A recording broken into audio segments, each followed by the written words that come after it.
Welcome, everyone. We're excited to be here this Thursday, or as I like to call it, Friday Eve, because the weekend is almost here. Thank you for joining us for the CGIS Brief. We're going to do a mini deep dive into the benefits of studying in smaller cities today. My name is Ashton Troxel, and I'm an Intercultural Programs Advisor here at CGIS, and I'm joined by my two lovely co-hosts. Hi, I'm Steven Gonzalez. I'm the Communication Specialist here at CGIS, and my pronouns are he, him, his. Hello, my name is Callie Rouse. I use she, her pronouns. I was the Health and Safety Assistant at CGIS, but as of this week, I am now one of the Intercultural Programs Advisors. Yay. So to kick it off, why does it matter? Why should you be thinking about the size of the city that you may be studying abroad in? Well, it really depends on your goals. The first thing that you may want to think about is the ability to create more intimate connections with local students or communities in the town, city that you're going to. So it just may be easier to make those connections in a city the size of Ann Arbor versus something like New York City. So think along those terms. You'll also have more ability probably to use the language because there will be less people there that probably know English. So when you start practicing French or practicing Japanese, they won't automatically just start speaking with it to you in English. So that's something to consider. And kind of combining, those intimate connections and language use is your cultural assimilation. It's really hard to adjust to a new country's culture, and so being in a smaller place can make it less overwhelming.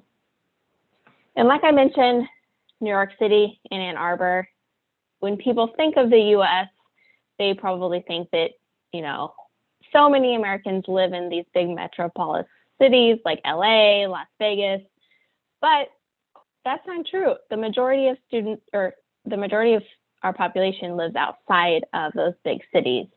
So, you could help challenge stereotypes that you may have of French people or Indian people by living in those rural communities. And last but not least is the cost. There can be a very big price difference between living in Rome versus living in Perugia, Italy, which you probably never heard of. And we're going to talk about that as well today. All right, so let's talk a little bit about the culture, some of the things that you need to be considering when you're thinking about a big city or a small city. So definitely you're going to want to think about the lifestyle, right? The way of life is significantly different in big cities compared to a small city. While big cities might be a little bit more fast-paced, it certainly won't come to you as a surprise to discover that smaller cities tend to have a slower pace. I also think that depending on where you are, you will kind of immediately notice this. Oftentimes, like stores might be very laxed with when they open. Coffee stores may not necessarily open as early as you'd like them to, but definitely be thinking about that.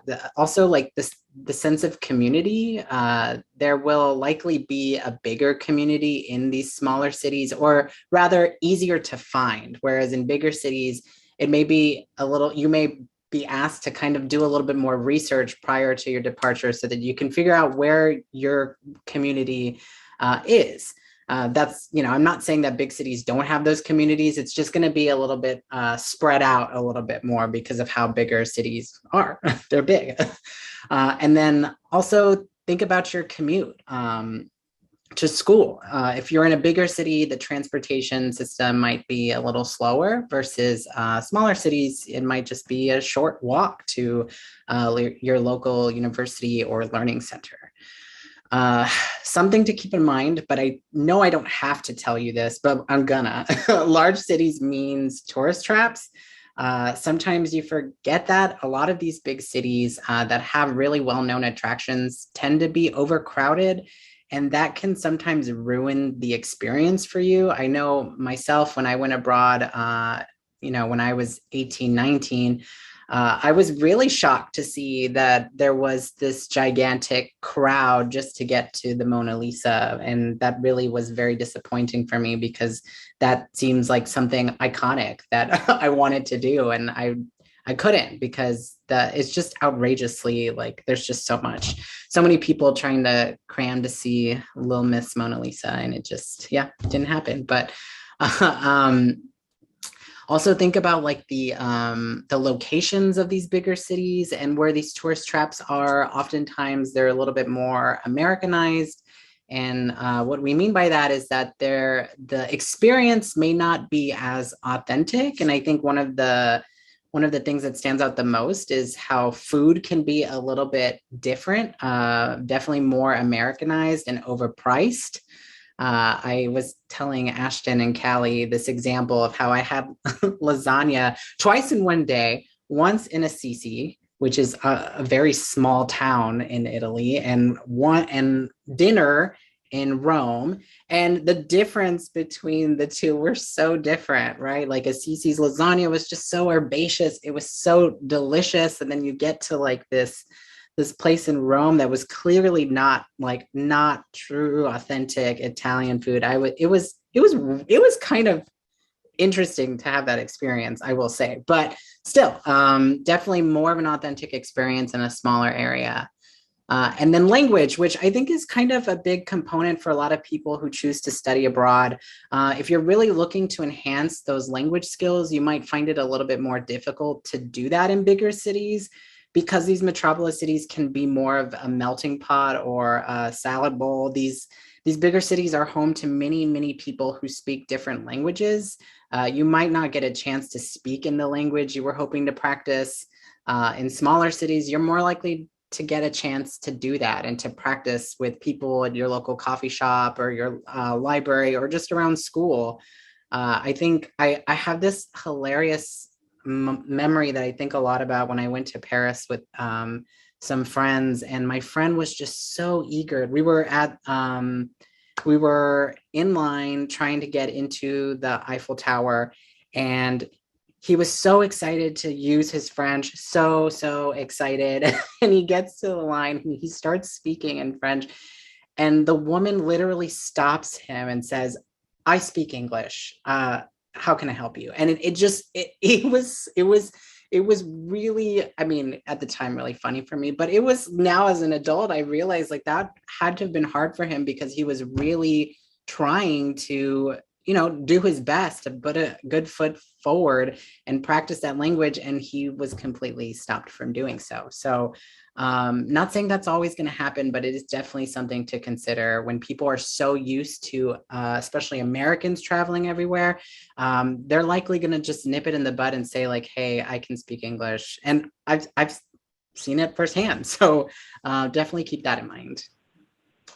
I wonder too, like when you're in a bigger city and they're automatically switching to English, if it's because it's the faster pace, they want to just get the encounter over with as soon as possible, just so they can move on to the next person. And while you fumble in that language, they could just it could be done. It's certainly understandable. Like from that perspective, I 100% get that they're just trying to get you in and out and just trying to clock in, get my paycheck out. But like to the person who's like on the other end of it, it certainly can be like just kind of disheartening to it's so Ashton kind of talked a little bit about this, definitely taking into consideration the different types of people. I think kind of similar to understanding the lifestyle of people in big cities or little cities or smaller cities. The people are going to be very different. While you may be used to the culture here in Ann Arbor, you'll find that the people of Michigan are significantly different to New Yorkers, for example, and the same rules definitely apply abroad. I mean, I feel like I've encountered so many different people abroad, and to kind of even notice the difference in how people operate, it's a culture shift for sure. Smaller cities are often safer than larger cities. That's not to say that crime doesn't exist in smaller cities. It does, but bigger cities do tend to attract a lot more crime, and so that's definitely something you're going to want to think about. And then while this isn't an advantage to studying abroad in a smaller city, it's definitely worth considering whether or not the city you're living in is conservative or not. And this is, particularly important to members of the LGBTQ plus community, BIPOCs. Really, you really always want to consider your identity here, but oftentimes these smaller cities, if you are a BIPOC, for example, these smaller cities are likely to be homogenous and diversity may not necessarily exist there. So are you ready to witness people staring at you? This is hard. I've been in this position of where people are looking at you because it's very obvious that your visible identity. I mean, it's your visible oh my gosh, sorry. It's your visible identity. It's very clear to them that there is a difference between you and them, and they're not really gonna shy from showing you that. And also as a member of the LGBTQ plus community, this is also always something on my mind. I do want to make sure that I'm in a safe space, that I'm going to be safe at all times, because this, here in America, like growing up, this was something that I still had to deal with. And I still consider it even going to, certain parts of this country. So if the rules, I would definitely apply the same rules here versus, abroad.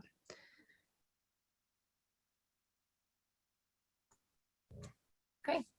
So now that we've talked a little bit about, the benefits and aspects of smaller cities, what in our programs can you actually do to, have that smaller city experience, and what are alternatives to it? So we actually looked through different programs that we offer at CJIS, and we compared, smaller locations that you can go to. So for example, if you have been initially considering going to France and you would consider Paris, know that we have Grenoble, Nantes, Aix-en-Provence as alternative smaller locations to go to. Maybe you were thinking about Barcelona, but you want to work on your Spanish, and it's a little bit different than Barcelona Spanish. Maybe you want to think about Santiago de Compostela. I can't say that word well. And there's also places outside of Europe, such as Varanasi in India, Hakone in Japan, and places in New Zealand and Chile as well. And this isn't like an exhaustive list, but this is a couple of different alternative locations that you can consider. And now we're going to dive into two particular situations to kind of show you the comparison between the larger city and the smaller city.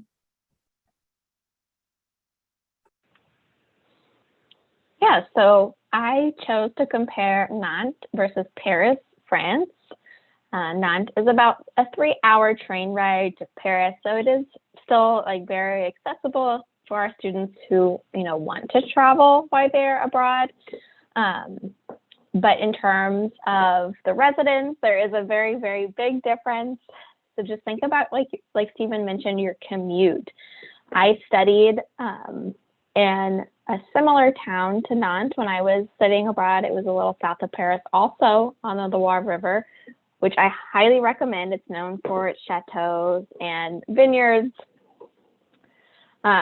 Anyway, my commute was so easy, so stressful. Like I knew when I was, 19 or 20, when I studied abroad, that Paris wouldn't have been a city like I would have thrived in. It would have been very overwhelming. And I think the weekends I spent there were like perfect. I think the biggest difference is going to be the rent. So Paris rent is going to be 1,000 to 3,000 euros a month for a 1-bedroom apartment, compared to 700 euro in Nantes, which is going to save thousands of dollars if you're studying abroad for an entire semester. The hotel rates were pretty similar, but I think that really just depends on the time of year and where you want to be located. But there is a lot to do in both locations. Callie, do you want to touch on our Japanese cities? Yes. So Hakone versus Tokyo. So on our map, Hakone isn't actually labeled, but of course you can see Tokyo. But then right there, yep, next to Lake Biwa is where Hakone is located. So Hakone is Ann Arbor's sister city in Japan. And we have a special Michigan center located in the city, a collaboration of a bunch of other Michigan universities. And the population size between Hakone and Tokyo is massive. So we're looking at 111,000 people in Hakone versus 37 million people in the larger Tokyo area, with 13 million in the city of Tokyo itself. That's a huge difference. I mean, even like we just looked at Paris, and Paris is like extremely small in comparison to Tokyo, and Tokyo is considered like the largest mega city in the world. And so if you want to go to Tokyo, you have to be prepared for very large crowds, very tight fits, and very large prices. So cost of living comparison is really different. Without considering rent at all, the cost of living is estimated to be like around $1,000 in Tokyo. Whereas in Hakone, that's closer to $600.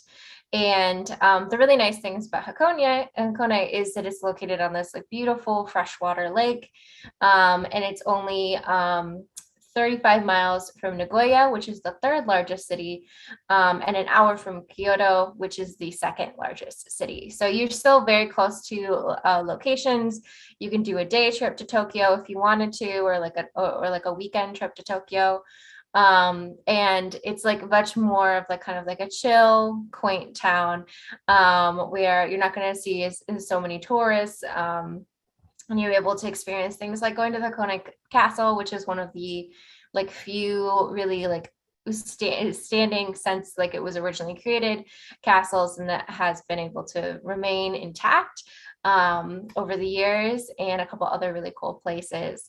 And much smaller, much cheaper. So if you love Japan, you really want to study Japanese, but the Tokyo price tag is not going to work for you, that's a good alternative.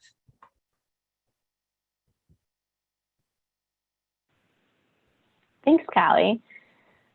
So you're probably trying to decide what program, what location may be a good fit for you. So just really consider your overall goals. Like we've mentioned several times, is it language learning? Do you really, do you want to like maybe learn how to cook and stay with a homestay family? Consider that lifestyle as well. Someone who lives in a smaller town may have more time to devote to the students who are living with them. And also being present. I think, and like Stephen, did you mention earlier something about taking photos? Maybe that was during our practice yesterday when Stephen was talking about taking photos in front of the Trevi Fountain in Rome, and how it looks like in your picture, there's maybe no one else behind you, but really there are like dozens and dozens, maybe hundreds of people. And it's so hard to get a frame without someone else there. So you may be able to get those picturesque shots in a smaller place, but also you don't have to worry about, I'm in Paris, I have to go to the Eiffel Tower, I have to go to Notre Dame, and I have to go to the Arc de Triomphe. You can just, be in the moment, which I think is challenging this day and age. And take advantage of your host city. I think I always tell students there are enough activities for you to occupy every single weekend of a semester in your host city, or just taking day trips. You don't necessarily have to get on a plane and travel to a new country every weekend. You can really immerse yourself into your host culture. And if sustainability is something that's important to you, then that's something you definitely want to take advantage of, because you're going to greatly decrease your carbon footprint if you're not constantly hopping on a plane. So all just things to think about as you search for the perfect city for you. And next time on the CJIS Brief, feel free to type your questions into the chat. Next 2 Thursdays from now, same link, same time, we will be talking about how to be an ally abroad.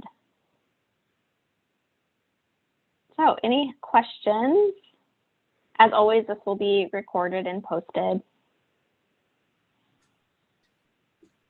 You know, talking about being present, it's always like really hard because like you want to take really good photos of yourself like in front of these like sites because it's like, oh, I may never be in front of them again, and it's hard to be present. I recently there's this friend of mine that she went to Greece a couple of weeks ago, and I was like, really, like, where are you? You're not on your Instagram stories. You're not posting like pictures of like I want to see where you're at. And so it wasn't until like literally maybe a few days she started posting, and she's like, hey y'all, I started implementing this thing where I'm not gonna like post live. I'm just taking pictures. I've done everything that I wanted to do and took the photos that I wanted to, but I'm now that I'm back in the States, I'm going to start posting. And I was like, oh, I like that, because really the photo taking isn't like the big chunk of, that's keeping you from being present. It's the social media piece. It's okay, let me click this button to add to my grid. And like, now I've got to think about a caption. And it's like, that's the stuff that really takes you out of it. And I thought that was really, that was new. I'd never like really thought about doing that. And it makes a lot of sense. Thanks for sharing. You're welcome. You're welcome. Okay, well, if we don't have any questions, we will wrap up our session for today, but you can always feel free to reach out to us or just email cjis@umich.edu. Thank you. Bye, y'all.